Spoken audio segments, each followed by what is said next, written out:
allowing me to have this opportunity again. Really love this. Really love the show. Really love this theater in Boulder. With this month being May, I've been reflecting on Mother's Day and my experience as a mother, not only in the traditional sense, but the way that I've had to reparent my inner child to give my son the childhood that he deserves. So tonight I'm going to read you a couple poems from my collection, Personal Belongings. I finished this last year. Still unpublished. That may change someday. But I'm going to take you to my childhood backyard, still one of my favorite places in the world, and just kind of take you through a little detour of myself becoming a mother and just reflecting on some childhood experiences, and I hope you enjoy. This first one's called Under the Flight Path. My childhood home was under a flight path to O'Hare Airport, so my parents got that house for cheap.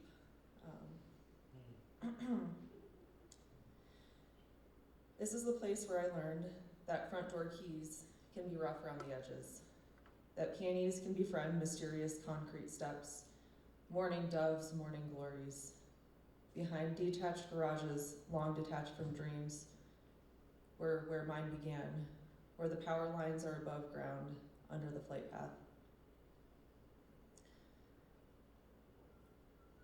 I wasn't born afraid of spiders. I grew up in the backyard of a 1970s split-level house. 2 strips of sidewalk led to a detached garage, convening with its counterparts in a sunlit side yard. I happened upon a fantasy land on the far side of my neighbor's house, a pond home to swans beneath above-ground power lines, with doors and windows closed and squeaky gates left swinging ajar for lost girls like me to enchant endless easements.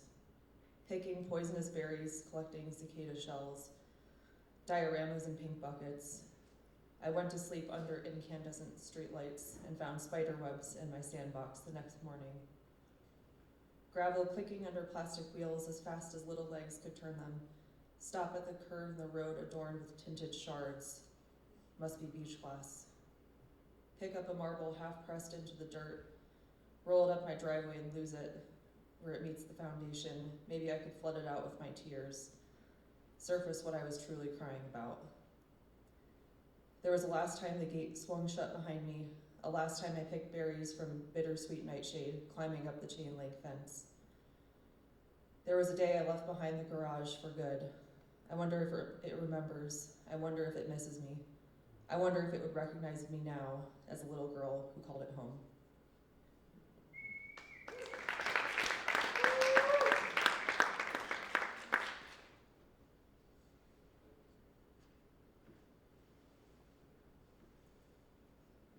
This is a newer one. It was actually written after a poem called Mercy by Joy Sullivan. It was summer and I would only eat oil-free vegetables, charred, dissected like an unlucky grasshopper, even proclaiming it in my sleep. Baby awake, dreaming in his bassinet as I diced cucumbers and escaped into my little white lies stashed in the corner behind the toaster. It was the summer before I left him. I prayed to tempered glass upon awakening. I was too unsteady to hobble down the deck stairs into the yard, save for one afternoon, overcast for June, weeds overgrown.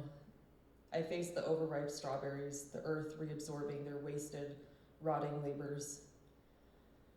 It was summer, and through the asparagus clouds I sensed an impending, ending, beginning. Which was I running from, and which one would catch up first?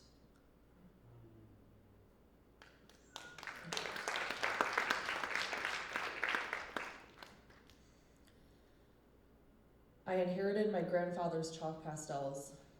My mother says I inherited his artistic ability. The first time I saw his self-portrait was at his funeral. I inherited my grandfather's propensity for hiding whiskey bottles around the house, though I prefer wine and oil pastels.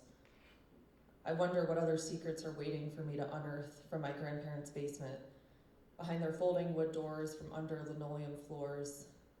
My grandmother has kept the same box of white cake mix in her pantry for as long as I can remember. The box reads, "Best Buy, some date before this millennium," and I wonder what else she held on to past its expiration date. I inherited that from her. My determination to clutch the shells of counterfeit love. I wonder if she's proud that I'm breaking glass ceilings as the first woman in the family to drown in her vices. 18 grandchildren, and the generational trauma flows through my veins. It hit rock bottom with me, and it will end with me.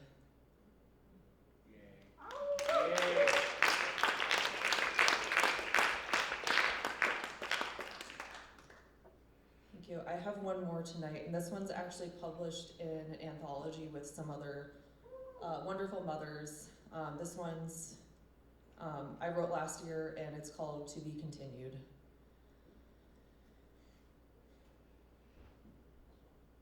On the morning we met, I was searching for myself within the pages of textbooks. On the morning we met, I was still borrowing space on bookshelves belonging to memoirs I authored under pen names. On the morning we met, I was broken down. No trees to climb to find reception.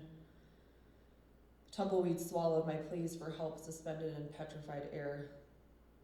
On the morning we met, I took all the flat tires off my car and taught us both to replace them. My owner's manual is my journals. I'll read back to us someday. Those old foldable maps in the glove compartment don't show all these new roads you witnessed me paving. I'm still growing, just as you're careening up, up, up towards the beaming sun, as I drink in the whispers of light sneaking in through the shadows. I am still growing, like the cherry blossom trees in mid-spring, pink flowers fading to white until they flutter to the ground. One day I looked around and the dropped petals I've mourned each morning have made way for new leaves. I am still the same when I catch a glimpse of my shadow, but my eyes have sprouted wings. Their span growing each year, every tear, every rainfall, eroded with smiles I seldom recall. My hair perpetually overgrown, tattooed from masquerading as someone new. When I cross the threshold of my front door, I'm the same blueprint I've always been. I've scrapped renovation plans. Maybe every brick is authentic, as long as my hands placed it. When we cross the threshold, your hand in mine, I know it's nothing short of a miracle. That all the stops on the map led us here together, finding home in halfway points, resuscitating ghost towns. That's all I have. Thank you so much for being here.